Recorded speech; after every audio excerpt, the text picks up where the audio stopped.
Good morning, class. Morning. So, today we're going to carry on with what we were talking about last class, which are the advantages of doing sport on a regular basis. Let's start by seeing how much you remember about the benefits of sport. I'm going to ask you some questions, and in your groups, I'd like you to answer them. Okay, so the first question is, can you remember 3 of the specific physical benefits sport offers to the human body that we discussed last class?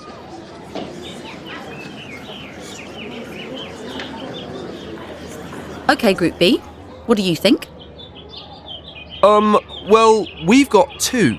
Okay, let's hear them. We think that doing sport reduces high blood pressure and the chance of getting diabetes. Absolutely. Okay, does anyone have any other advantages?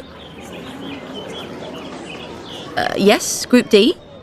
Yeah, sport is good for your bones. That's right, it strengthens our bones, particularly while we're still growing. Okay, we also discussed that sport can be good for our minds too because of the chemicals that our brains release when we exercise.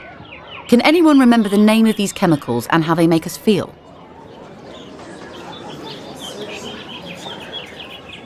Group A. Are they called euphoria? Not exactly. Anyone else? Okay, Group B again. Endorphins, and they make you feel euphoric or really happy. That's right. So sport can help us feel happy and put us in a good mood because of these chemicals that are present in our bodies when we exercise. It also improves our capacity to concentrate, which is why doing PE at school can actually help you do better in exams. Okay, so that was basically what we covered last week, and what we're going to move on to today is thinking about whether it's better for us to take part in individual or team sports. So let's have a quick show of hands to see what you think. Those who think it's better for us to do individual sports, put up your hands. Okay, thank you. And now, those who think it's better to do a team sport? Okay, well, there are certain advantages to both individual and team sports, but, in my opinion, the benefits of team sport do seem to outweigh those of individual sport. Can you shout out a couple of examples of individual sports? Yeah, like karate or swimming. And tennis. Good. Well, you won't be surprised to hear that in order to succeed in individual sport, we need to have a fair amount of self-discipline to motivate ourselves, which is easier said than done for some people.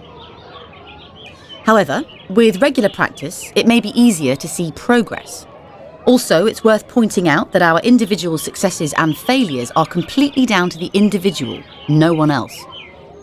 Okay, I'd like you to have a think in your groups about the possible advantages of doing sport as part of a team as opposed to by yourself.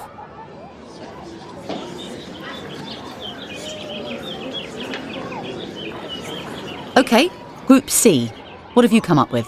Well, we were saying that it might be, easier to be more motivated to actually do a sport if you're in a team, because you don't want to let anyone down, so you always turn up for sports practice, so you are sort of more committed to doing the sport. That's a very good point, yes. Being a team member certainly helps people feel motivated and make an effort to turn up and play on a regular basis. Well done, Group C. Any other ideas? Group D? Because it's boring doing sport by yourself and it's more fun if you're with your mates. Absolutely. And the sense of being involved and belonging to a group is very positive for most people. Some experts actually believe that belonging to a group or a team makes us less likely to suffer from depression as members develop positive bonds between them. And there are other benefits too. When you work as part of a team, you're learning to work together and rely on each other. Everyone is responsible for the success of the team, so there's less pressure on an individual and, consequently, it's less stressful. And finally, can you think of any skills you develop when you work as part of a team? Group A? Well, you need communication skills to talk to everyone on the team. Yes, very good, Group A. Any more? Group C? Could it be negotiation skills? Yes. You need to communicate and negotiate with your fellow teammates. You also develop trust as you work together with others to achieve a common aim or goal. And all these skills are ones that come in handy in other areas of your life as well as in sport. So you can see that there are many all-round benefits to being in a team. However, perhaps at the end of the day, the most important point is that you choose a sport you actually like, regardless of whether it's an individual or team sport. This recording was created by the British Council. To find more English language learning material for teenagers, please visit www.britishcouncil.org/learnenglishTeens.